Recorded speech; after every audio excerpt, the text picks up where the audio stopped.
تو وہ سیدھا کنیکشن بنتا تھا ایران کے راستے افغانستان میں، جب وہ سپلائی لائن بھی لے جاتے تھے، انہوں نے ہائی ویز بھی بنائے، ہاسپٹل بنائے، ایجوکیشن سینٹر بنائے. اب وہ ایڈوانٹیج نہیں رہا کیونکہ امریکہ نے ان کو بے دخل کرنے کا کہہ دیا، ان کو کام روکنے کا کہہ دیا. تو ہندوستان کی وہ ایڈوانٹیج نہیں ہے بالکل، اس میں کوئی شک نہیں. لیکن جیسے میں نے کہا کہ مجھے لگتا ہے کہ طالبان اس کو ایز اے بارگیننگ چپ یوز کر رہے ہیں دونوں طرف سے نیگوشیٹ کر کے، کہ اگر وہ یہ بہتر پیکیج دیتے ہیں تو ہم ان کی طرف ہو جائیں گے، اور اگر اس طرف سے زیادہ انسینٹو ہوتا ہے یا ایک ڈیٹرنس یا پاکستان کا زیادہ ہوتا ہے تو پھر ادھر کمپرومائز کر لیں گے. بٹ بدقسمتی یہی ہے جیسے میں نے کہا کہ ان کی انسٹیبلٹی میں ان کو اپنی اسٹیبلٹی نظر آتی ہے. لاسٹلی یہ فرمائے گا کہ افغانستان میں یہ جو ایک ڈی اسٹیبلٹی کا ایلیمنٹ موجود ہے، آپ کیا سمجھتے ہیں کہ اس وجہ سے جو ریجن میں پاکستان، ایران اور چین، اور اس میں الٹیمیٹلی سی پیک 2 کی صورت میں ہم دیکھ رہے ہیں کہ افغانستان بھی شامل ہو سکتا ہے، تو یہ جو پورا ایک بلاک بننے جا رہا ہے یہ کتنا اس کو نقصان پہنچے گا؟ جی دیکھیے، بہت سارے ملکوں کے اس ریجن میں نیشنل انٹرسٹ کنورجنٹ بھی ہیں اور ڈائیورجنٹ بھی ہیں. کنورجنٹ کا مطلب یہ ہے کہ ظاہر ہے جب تک اس ایریا میں امن نہیں ہوتا، اس پورے خطے میں امن نہیں ہو سکتا. خاص طور پر ہندوستان، پاکستان، افغانستان، ایران کا آپ نے دیکھ لیا، یہ بہت بڑی سورس بنتی ہے انسٹیبلٹی کی، چاہے وہ ریجن کوئی بھی. اب بدقسمتی سے کنفلکٹنگ ہونے کے علاوہ ڈائیورجنٹ قسم کے انٹرسٹ ہیں. امریکہ کی انٹرسٹ اور طرح کی ہے، وہ چاہتا ہے کہ اگر چین یہاں پہ انگیج ہوتا ہے تو پھر ایسا کچھ ماحول بنایا جائے چین کے لیے فیوریبل نہ ہو. روس چاہتا ہے کہ میری مونوپلی اس ایریا میں ہو. جب امریکہ زیادہ انٹرفیئر کرتا ہے تو ظاہر ہے چائنا اور روس انکمفرٹیبل ہوتے ہیں، اور بہت سارے. تو یہ جس کو کہتے ہیں نا کہ ایک کلیش آف انٹرسٹ چل رہا ہے. جب یہ بلاک بنے گا، ظاہر ہے جیسے میں نے پہلے ہم نے دیکھا ہے کہ برکس بنا ہے جس پہ امریکن پریزیڈنٹ ناراض ہیں ہندوستان سے، وہ کچھ پائنیئر ملکوں میں سے ہے، شروع کے ملکوں میں سے اس وجہ سے ناراض ہے. وہ سمجھتے ہیں کہ یہ ڈالر کو چیلنج کیا جا رہا ہے، امریکہ کی اکانومی کو چیلنج کرنے کے لیے پیرالل اکانومی کھڑی کی جا رہی ہے. سمپل ایک تیل لینے پر بھی روس سے آپ نے نوٹ کیا کہ امریکن پریزیڈنٹ انڈیا کو کتنے ناراض نظر آتے ہیں. وہ سمجھتے ہیں کہ یہ فائنینشیل سپورٹ دوسرے گروپ کو جا رہی ہے، ایک دوسرا میرا ایک ملک ہے جو رائیول ہے وہ زیادہ اسٹرینتھ لے رہا ہے یا پاور لے رہا ہے یا اس کی اکانومی بہتر ہو رہی ہے. ان کو وہ تک پسند نہیں آتا. تو جہاں تک یہ جو آپ کر رہی ہیں کنورجنس ان ملکوں کی انٹرسٹ کی، یہ ویسے تو بہت خوش آئند ہے، ہمارے لیے بہتر ہے، ہم ڈیپینڈنٹ ہوں گے، زیادہ ٹریڈ کر سکیں گے، دنیا میں لیسٹ زیادہ ایریا ہے، اس میں ڈیولپمنٹ آئے گی. بٹ بدقسمتی سے شاید امریکہ کی انٹرسٹ کلیش کرے اس سے، اور وہ اس طرح انکریجنگ. اب جیسے میں نے کہا کہ چائنا اور امریکہ کی جو آپس میں کلیش آف اکنامک انٹرسٹ ہے وہ شاید اس پر حاوی ہو یا اثر انداز ہو. لیکن ادروائز ان پرنسپلی یہ بہت اچھا آئیڈیا، اور ہماری لوکل ڈیولپمنٹ کے لیے، ریجنل ڈیولپمنٹ کے لیے تو بہت اچھی اپرچونٹی. بہت بہت شکریہ. ہمارے ساتھ موجود تھے ایئر کموڈور ریٹائر خالد چشتی صاحب. یقیناً اسٹریٹجک پوائنٹ آف ویو سے پاکستان کے لیے ڈائلاگز بڑے اہم ہیں، لیکن ہم دیکھا جائے تو ہم اپنی سوورینٹی، اپنی سالمیت کے اوپر کمپرومائز کرتے ہوئے ڈائلاگز کی کامیابی نہیں چاہیں گے. لیکن اب دیکھنا ہوگا کہ آیا پاکستان کن ٹرمز اینڈ کنڈیشنز کے ساتھ ان ڈائلاگ کو سکسیسفل کرواتا ہے. بظاہر ابھی تک تو اس میں ایک ڈیڈ لاک کی کیفیت نظر آتی ہے. ایک مختصر وقفے کے بعد کچھ خیبر پختونخوا اور اس سے جڑے جو علاقے ہیں افغانستان کے، کس حد تک اس میں ٹیررزم کے حوالے سے مسائل بڑھ رہے ہیں اس وقت کی گورنمنٹ کے سینیریو میں دیکھا جائے تو اس پہ تفصیلی بات کریں گے ایک بریک کے بعد. بریک کے بعد ایک بار پھر آپ کو خوش آمدید کہتے ہیں. جس طرح ہم دیکھ رہے ہیں دفاعی لحاظ سے پاکستان کتنے امپورٹنٹ ڈیسیجنز پچھلے عرصے میں لیتا آیا ہے، لیکن استنبول میں ہونے والی جو بات چیت ہے، بظاہر ایسا لگ رہا ہے کہ پاکستان ہو اور افغان اتحاد ہو وہ ایک پیج پر آتی ہوئی محسوس نہیں ہو رہی ہے. دفاعی لحاظ سے کتنا پاکستان کے لیے یہ ڈائلاگ امپورٹنٹ ہے اس کے اوپر تو ہم نے بات کی ہے، لیکن سیاسی طور پر دیکھا جائے تو پچھلے کچھ عرصے میں پاکستان تحریک انصاف کی جو نئی آنے والی حکومت ہے ان کے فیصلے کیا اثرات رکھ سکتے ہیں، اور سب سے بڑھ کر یہ کہ کیا ان تمام فیصلوں کی جو کہ وفاق میں کیے جائیں گے امپلیمنٹیشن میں جو صوبائی حکومت ہے وہ فیسیلیٹیشن کا کردار ادا کرے گی یا رکاوٹ کا کردار ادا کرے گی، یہ بھی آنے والے وقت میں واضح ہوگا. لیکن بظاہر اس سٹیج کے اوپر یہ مذاکرات کہیں سکسیسفل ہوتے ہوئے نظر نہیں آ رہے ہیں. اس کے کیا ریپرکشنز ہو سکتے ہیں، اس کے اوپر پروگرام کے اس حصے میں بات کریں گے. بات کرنے کے لیے ہمارے ساتھ موجود ہیں پشاور سے رکھتے ہیں سینئر صحافی اور تجزیہ کار حماد حسن صاحب. حماد صاحب سے بہت شکریہ آپ کے قیمتی وقت کا. اب پہلے تو فرمائے گا کہ ہم نے ویسے دفاعی لحاظ سے تو ڈسکس کیا ہے پروگرام اس سے پہلے، لیکن آپ کیا سمجھتے ہیں کہ یہ جو ڈائلاگ میں ڈیڈ لاک آیا ہے یہ کس وجہ سے آیا ہے؟ پاکستان کا تو ایک بڑا کلیئر سٹانس ہے، لیکن جو افغان سائٹ سے ایک کھچاؤ محسوس ہو رہا ہے، کنفیوژن ہے، وہ کیوں ہے آپ کے خیال میں؟ دیکھیں ثنا، بہت سارے مسائل ہیں پاکستان اور افغانستان کے. ایک تو مہاجرین کی ایک بڑی تعداد اس وقت بھی پاکستان کے اندر موجود ہے. مہاجرین کو جب پاکستان نے واپس بھیجنے کا فیصلہ کیا تو انہوں نے درخواست کی کہ ان کو روک لیں، لیکن بیچ میں مذاکرات آ گئے. اب وہ بھی ایجنڈے میں شامل تھا کہ اس کے حوالے سے کیا فیصلہ کرے. تجارتی معاملات تھے، افغان ٹرانزٹ ٹریڈ جو 1960 سے ایک دن کے لیے بھی نہیں رکا، اب تقریباً 18 دن ہو گئے کہ وہ رکا ہوا ہے. بارڈر کے اس پار سینکڑوں ٹرک رکے ہوئے ہیں، اس پار بھی رکے ہوئے ہیں. تاجروں کا، مزدوروں کا، ٹرک ڈرائیوروں کا، ٹرانسپورٹرز کا، ان سب بیچاروں کا کاروبار ٹھپ ہو کر ہے. لیکن ایک بات پر معاملات اٹک گئے. وہ کیا تھی؟ وہ یہ تھی کہ پاکستان نے ایک جینون درخواست جو پاکستان سے پہلے UN نے اس کو آئیڈینٹیفائی کیا تھا، پھر چین کی رپورٹ نے، پھر امریکن رپورٹ نے، پھر بہت سارے عالمی سطح پر، کہ بھائی پاکستانی بارڈر کے ساتھ آپ کے ٹیررسٹ کیمپ ہے. یہ پاکستان نے بعد میں کہا، انہوں نے پہلے کہا تھا. اور ان کیمپوں کو ہٹا دیں، وہ جا کر پاکستان کے اندر دہشت گردی کر رہے ہیں. اب جو ماسکو کے اندر روس اور چین کے مذاکرات طالبان سے ہوئے تو انہوں نے بھی دباؤ ڈالا کہ اس کو ختم کر دے. وہ ذرا خطے کو ڈیسٹیبلائزیشن کی طرف لے کر جا رہی ہے. معاملات آگے بڑھ نہیں رہے ہیں. کب تک یہ ہوتا رہے گا؟ اب وہ کہتے ہیں کہ پہلے تو انہوں نے کہا کہ ہمارے ہاں تو ہے نہیں. بھائی اگر آپ کے ہاں نہیں ہے تو میں اس وار زون کو طویل عرصے تک رپورٹ کرتا رہا ہوں. اب یہ ٹیررسٹ کیمپ کہاں پر ہے؟ یہ جو چترال کے سامنے کنڑ ہے، جو مومند اور خیبر ایجنسی کے سامنے نگرہار ہے، پھر آگے کرم ایجنسی اورگزائی کے سامنے خوست ہے، پھر وزیرستان کے سامنے پکتیکا ہے. یعنی اب پاکستانی بارڈر کے ساتھ ساتھ جو ان کے سٹیٹس ہیں وہیں پہ ٹیررسٹ کیمپ ہے. یہ ٹیررسٹ کیمپ تو مزار شریف میں بالکل نہیں ہے، یہ تو قندوز سینٹر آف افغانستان میں نہیں ہے، سینٹر میں نہیں ہے، نارتھ میں نہیں ہے. ایک سوال لیکن حماد بھائی، آپ کے خیال میں وجہ کیا ہے کہ پاکستان کے بارڈر کے ساتھ جو علاقے ہیں وہاں انہوں نے بنائے، پاکستان کے اندر ہی داخل ہونے کی کوشش ہے، یا آپ کو لگتا ہے کہ ان کو اس سے آگے اندر افغانستان میں انٹر ہونے کی کوشش نہیں کرنے دی گئی گورنمنٹ کی طرف سے؟ رات بھی وہ افغانستان سے داخل ہوئے تھے، جس میں 4 خودکش بھی تھے، اور ہماری فوج نے، ان سیکورٹی فورسز نے ان میں سے 25 دہشت گردوں کو مار دیا. اور وہ افغان بارڈر سے باقاعدہ داخل ہو رہے تھے پاکستان میں. اور یہ آج سے نہیں ہو رہا ہے، یہ کنٹینیوسلی اسی طرح ہو رہا ہے. پاکستان کا ایک جینون سٹانس ہے کہ بھائی میرے بارڈر کے ساتھ بیٹھے ہوئے ہیں، اور یہ حافظ گل بہادر ہے، یہ نور علی مسعود ہے، یہ احرار ہے، یہ فقیر محمد ہے، یہ تنظیم المجاہدین ہے، یہ لشکر اسلام ہے، یہ آپ کے ہاں بیٹھے ہوئے تمام دستاویزی ثبوت فراہم کر دیے اور میرے ملک میں آ کر روز روز دہشت گردی کر رہے ہیں. اور میں نہیں کہہ رہا، اس کی گواہی UN بھی دے رہا ہے، امریکہ چائنا بھی دے رہے، تمام ممالک دے رہے. تو اس کو ختم کر دیں. اب پہلے تو وہ مان نہیں رہے تھے، پھر کہا کہ ہم ان کو مغربی سمت میں شفٹ کر دیں گے، غزنی زابل سائٹ پہ. تو پاکستان نے کہا کہ جب آپ نے شفٹنگ کی بات کی تو اس کا مطلب ہے کہ آپ مان گئے کہ موجود ہے. پھر اس کے بعد کہتے ہیں کہ ہم ان کو شفٹ کریں گے.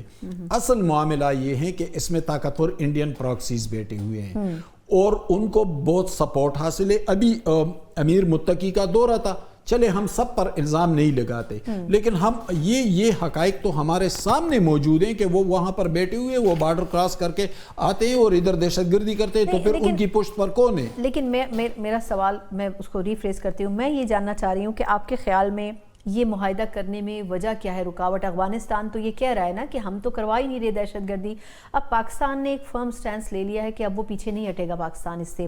آپ اب اس ایشو کو کہاں جاتے ہوئے دیکھ رہے ہیں؟ اگر افغانستان نہیں آتا اس اگریمنٹ پہ تو اور کیا کیا جا سکتا ہے جس سے افغانستان مجبور ہو اس معاہدے کو کرنے پہ؟ دیکھیں، اس پر پوری دنیا میں کہیں اختلاف نہیں ہے کہ ٹیررسٹ کیمپ موجود بھی ہیں اور ان کو ختم بھی ملیامیٹ کر دینا چاہیے. اگر اس پر کوئی ایگری نہیں ہے تو وہ صرف طالبان گورنمنٹ ہے، اور طالبان گورنمنٹ بھی 2 حصوں میں منقسم ہے.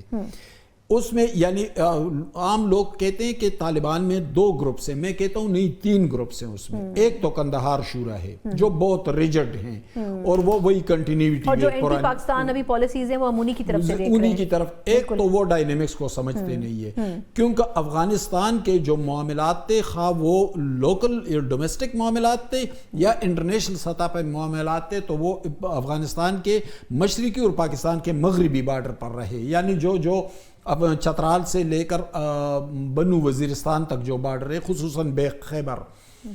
اب قندھار شورا کا تعلق یہاں سے نہیں ہے، ان کا تعلق اس سمت سے یعنی مغربی افغانستان سے ہے. ایک تو وہ ان ڈائنامکس کو نہیں سمجھتے. دوسری بات یہ ہے کہ یہاں پر جو اہم بااثر لوگ تھے ان کا تعلق وسطی افغانستان سے تھا یا مشرقی افغانستان سے تھا، یعنی ننگرہار سے لے کر نورستان کناڑ تک ان کو بھی انہوں نے ایک سائڈ پہ کر دیا۔ حقانی جو تھے وہ جنوب میں تھے، ان کو بھی ان کے ساتھ بھی اختلافات ہیں، یعنی افغانستان کی کمان ان لوگوں نے لے لی جن کو افغانستان کے ڈائنامکس کا اور عالمی منظرنامے کا پتہ ہی نہیں ہے۔ اب وہ مذاکرات میں اس پر آ نہیں رہے ہیں کہ ہم ان کو ختم کریں گے۔ بھئی آپ ان کو ختم نہیں کریں گے تو پوری دنیا میں تو آپ پہلے سے تنہا ہیں، پھر تو پوری دنیا آپ کے خلاف خود کھڑی ہوگی۔ آپ کے خیال میں یہ جو بھارت کا انفلوئنس ہے، جو بھی کچھ عرصے پہلے پاکستان کے اوپر حملہ کرنے کی افغانستان نے کوشش کی، آپ کو لگتا ہے کہ اتنی مطلب گنجائش تھی، اتنا اسٹیمنا تھا افغانستان کا کہ پاکستان کے اوپر چڑھائی کر سکے؟ اوبویسلی اس کا بھارت کا آشیرواد تو حاصل ہوگا نا افغانستان کو، اس کو کیسے اسنپ کیا جا سکتا ہے؟ کیونکہ بظاہر اپنے بلبوتے پہ تو افغانستان پاکستان پر اٹیک نہیں کر سکتا۔ دیکھیں اب ان کے ویژن کا اندازہ آپ اس سے لگا لیں۔ وہ 1979 میں جب روس داخل ہوا افغانستان میں تو ان لوگوں نے بندوقیں اٹھا لی، پاکستان ان کو فیسیلیٹیٹ کرتا رہا، سپورٹ کرتا رہا، عالمی برادری بھی یعنی امریکہ دوسرے ممالک بھی اپنے مفادات کے لیے کھڑے ہوئے۔ یہ ایک ہموار پوزیشن تھی اور پاکستان بڑے اچھے پوزیشن میں تھا، اور ان کے لیے اچھی پوزیشن تھی کہ پاکستان ان کو سپورٹ کر رہا تھا۔ کمیونیکیشن بھی اچھی تھی، ہر حوالے سے انٹیلیجنس، ہر حوالے سے سپورٹ۔ اب وہ سمجھتے ہیں کہ بھئی ہمیں تو کہیں سے بھی سپورٹ مل جائے تو پھر تو ہم بڑے بہادر ہیں۔ یقیناً آپ بہادر ہیں، آپ لڑے تھے، لیکن انڈیا اور پاکستان کو آپ کمپیئر نہیں کر سکتے۔ پاکستان مسلم ملک ہے، افغانستان مسلم ملک ہے، دونوں کے ایک دوسرے کے ساتھ ہمدردیاں ہیں۔ دوسری بات یہ کہ بارڈر کے اس پار جو زبان بولی جاتی ہے وہ بارڈر کے اس پار بھی بولی جاتی ہے۔ ہمارے اقدار، ہماری روایات مشترک ہے۔ انڈین ایک الگ معاملہ ہے۔ یہاں پر وہ ان کے پراکسیز کی دلچسپی اپنے پیسے، اپنے مفادات میں ہیں۔ طالبان سمجھتے ہیں، قندھار شورا سمجھتی ہے کہ بھئی انڈیا ہمیں سپورٹ کرے گا، انڈیا آپ کو سپورٹ کرے گا، لیکن آپ کے بارڈر پر تو پاکستان بیٹھا ہوا ہے۔ کیا آپ عسکری توازن میں ہیں؟ آپ اس پوزیشن پر ہیں کہ آپ پاکستان کے ساتھ لڑ سکیں گے؟ آپ کی تو سرے سے ایئر فورس ہی موجود نہیں ہے۔ پاکستان تو چند منٹ کے اندر سب کچھ پلٹ دے، لیکن معاملہ یہ ہے کہ پاکستان پھر بھی نرمی سے کام لے رہا ہے۔ آج بھی جو ڈیڈ لاک ہے تو پاکستان ان کے سامنے تمام ایویڈنسز رکھ رہا ہے، کہتا ہے کہ میری شرط یہی ہے کہ اس کو ہٹا دیں، مجھے پرامن رہنے دیں تاکہ ہم مزید معاملات۔ اچھا ہمارے پہ ویسے سیگمنٹ کا وقت ختم ہو چکا ہے، لیکن فور انڈرسٹینڈنگ میں یہ جاننا چاہتی ہوں، یہ بھارت کیوں افغانستان کے اندر اپنا سفارت خانہ کھولنا چاہتا ہے؟ ویسے تو بڑے افیکٹولی وہ پاکستان میں دہشت گردی کے لیے افغانستان اور بلوچستان کو ڈیسٹیبلائز کر رہا ہے، افغانستان کی سرزمین یوز کر رہا ہے، لیکن آپ کے خیال میں کیا وجہ ہے کہ اب اتنا زیادہ کلوز ریلیشن شپ، ایک ٹائز جو ہے وہ بنتے ہوئے افغانستان اور بھارت میں ہمیں محسوس ہو رہے ہیں، ایک ایسی اسٹیج پہ جب ہم سی پیک 2 کے نام کے اوپر افغانستان کے ساتھ آگے بڑھنے کو تیار ہیں، دوسری طرف بھارت ہے کہ وہ بھی افغانستان سے پیچھا نہیں چھڑا پا رہا؟ دیکھیں تاریخی تناظر میں ہم دیکھیں تو افغانستان کے عوام کبھی پاکستان کے مخالف نہیں رہے، یعنی اب بھی جو بارڈر پر جو کچھ ہو رہا تھا انہوں نے بہت پریشر ڈالا اپنے عوام پر کہ پاکستان کے خلاف مظاہرے کیے، انہوں نے نہیں کیے، لیکن افغانستان کی رولنگ کلاس جو ہے وہ تاریخی طور پر ہمیشہ پاکستان مخالف رہی، یعنی اس وقت وہ انڈیا کے ساتھ ایک ایسے وقت میں ساتھ دے رہے جب پوری دنیا پاکستانی موقف کی حمایت کر رہی ہے، لیکن ان کے رولنگ کلاس ان کا رولنگ کلاس اس وقت قندھار شورا ہے، اور وہ انڈین سپورٹ لے کر یعنی انڈیا کی حمایت لے کر اس موقف پر کڑے ہیں جس سے ان کا برادر اسلامی ملک شدید متاثر ہے، وہاں پر دھماکے ہو رہے ہیں، وہاں پر دہشت گرد داخل ہو رہے ہیں۔ اب یا تو طالبان پوری دنیا کے موقف کے ساتھ ہو جائیں گے، اگر ایسا نہ ہوا تو پھر وہ کوئی جمہوری حکومت تو ہے نہیں، کون سا الیکشن ہوا ہے، کون سا پارلیمنٹ قائم ہے، وہاں پر افغانستان کے اندر تو ایک مسلح جھتے کی صورت میں سامنے آئے۔ بعض لوگوں نے اس لیے حمایت کی تاکہ افغانستان کو اسٹیبلائزیشن کی طرف لے کر جائے، لیکن لگتا ایسے ہے کہ یہ لوگ ایک مخصوص ایجنڈا لے کر ان دہشت گردوں کی سپورٹ کر رہے ہیں جو ان کے نائبر کنٹری کو ڈسٹیبلائز کر رہے ہیں۔ اگر یہ کنٹینیوٹی جاری رہی تو پھر سوال ہی پیدا نہیں ہوتا کہ افغانستان میں وہ کنٹینیو کر سکیں گے۔ بہت بہت شکریہ. بہت ہی ان ڈیٹیل انالیسس تھا جو کہ گراؤنڈ ریالٹی کے ساتھ بخوبی اس کی ریفلیکشن دیتا ہے. حماد حسن صاحب ہمارے ساتھ سینئر صحافی موجود تھے. یقیناً پاکستان کا بڑا کلیئر موقف تو محسوس ہو رہا ہے، لیکن دوسری طرف افغانستان کا جو جھکاؤ ہے وہ بھارت کے اوپر سے ختم ہونا بڑا ضروری ہے. اس معاہدے کے نہ ہونے کی ایک بڑی وجہ یہ بھی ہے کہ افغانستان کچھ چیزوں کے اوپر پیچھے ہٹنے کو تیار نہیں ہے.